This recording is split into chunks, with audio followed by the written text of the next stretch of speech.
Hey, what's going on, guys? This is Mr. Optimistic. We are talking about some drop snatches today, or as I kind of like to call them, just pray and lock. You know, you should gotta pray, lock it out, make sure it doesn't crash on your head or anything like that. But with all kidding aside, we are gonna talk about how to do the drop snatches, how to do it more efficiently, and why are they important into our max attempts. So with doing these guys, for me, some people like to do them off the racks. I like to power clean it just to kind of add a little bit of more cardio into the mix. So these, you want to just start with your knees slightly bent, just a hair, enough to get yourself under the bar. So if you can visualize when you go under, that there's a ceiling right above your head, right? You can't push that bar off your shoulders, you got to drop down. So it may look like you're kicking the bar up off your shoulders a little bit, but that's you actively pushing yourself under. So this is going to simulate you catching in the hole, right? So I kind of speed this up because I'm like really trying to find my positioning and see how that one goes forward, right? So the reason why it goes forward is because I wasn't one, quick enough to get under the bar. Two, I actually pushed the bar slightly forward. So honestly, I was kind of a little scared, but I committed to that one, and then I made it, right? Pretty simple. You know, it is really simple, but it's more of a mental thing, and that's why you want to progress to these. When I first started these, I barely hit 60 kilos consistently.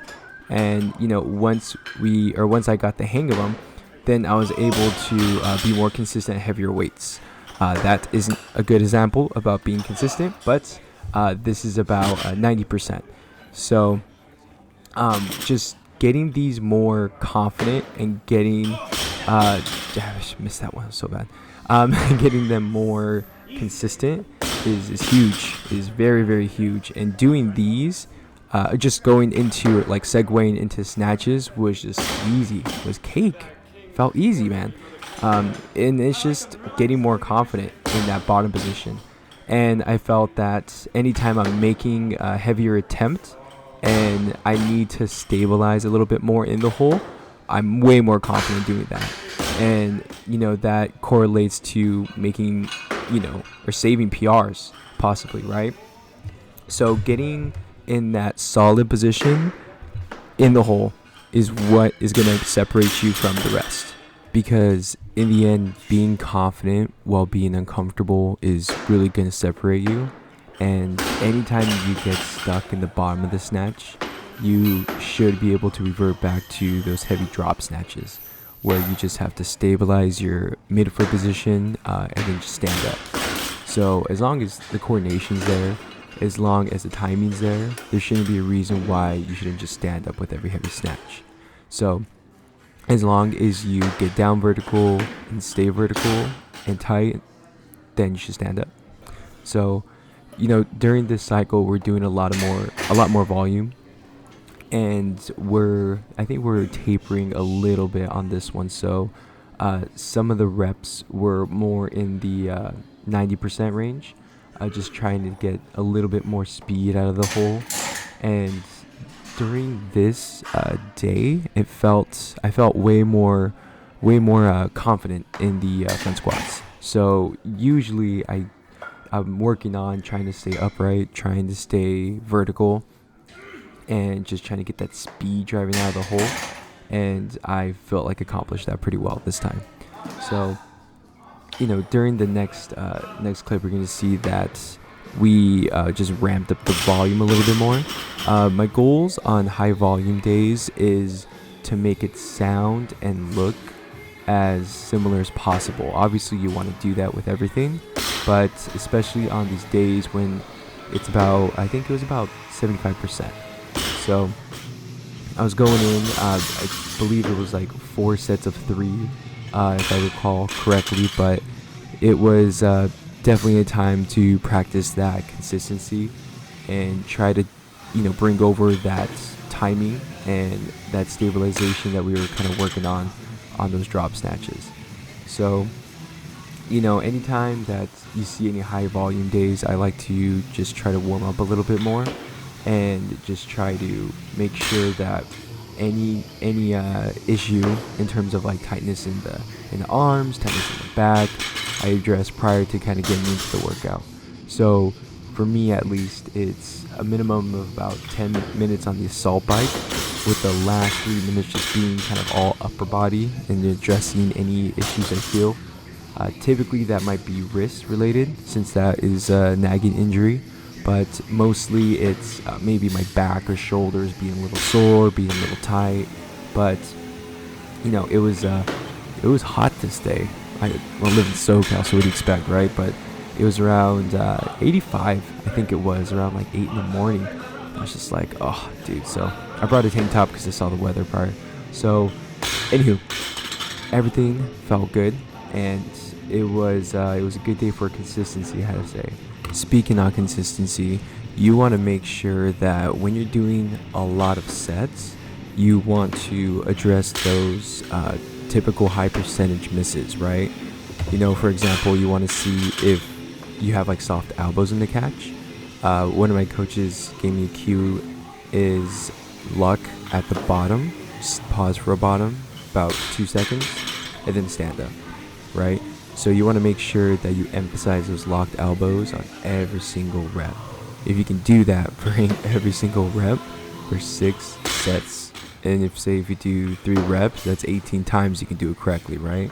So if it's at a lighter percentage, I kind of overhear people almost dismissing it, kind of thinking it's like busy work and things like that. But you really want to make sure that you take that time at a lighter percentage to really drill in those perfect lifts.